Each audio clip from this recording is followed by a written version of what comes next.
my first thought was, what am I going to say? My next thought was, I'm not going to have enough time. So after much thought, here it is. I first met Greg in the middle of his junior year when he came to me and said, I need your help. I said, tell me what you need and I'll tell you what I can help you with. I didn't know Greg very well at this point, and his response was a quick, I know about you, and you're the one who can help me. What I saw was a very intelligent, polite, and determined young man.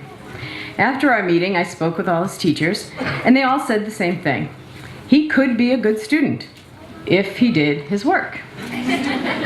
At this point, I was seeing two versions of Greg. I never spent any real time with that first version that didn't seem to care about his work, graduation, or college. The Greg Garvey we see here today is nothing like that early version. This version of Greg Garvey, let's call him Greg version 2.0, is an honor student who cares deeply about his academics and has looked into his own future and has built himself a path to get there. Academically, he's become a leader and was the go-to guy for help in physics. He was a student that other students asked when they didn't know what the assignments that were due, when they were due, or what they were. He worked hard and would look at his grades and ask what he could do to bring his grade from a B to an A far cry from Greg version 1.0. Greg, as you get ready to leave our Innovation School family, I have no doubt that you will do well and be successful at MCLA and in your future endeavors. Always remember the words of blues musician B.B. King, the beautiful thing about learning is that no one can take it away from you. Congratulations, Greg Garvey.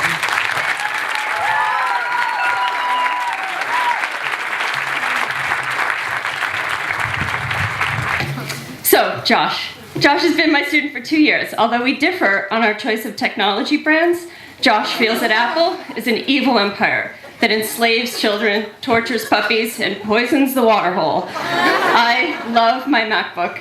He usually presents his side of the argument, loaded with facts, and has a sense of humor about it. I've learned really not to engage him in the debate about Apple, unless I am in the mood to tease him, which I often am.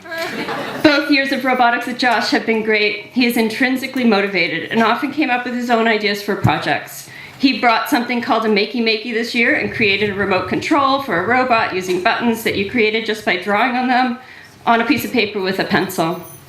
It was a really interesting project for the rest of the class to learn from, and it's also great for Josh to be setting the example of being so self-directed and curious. Okay.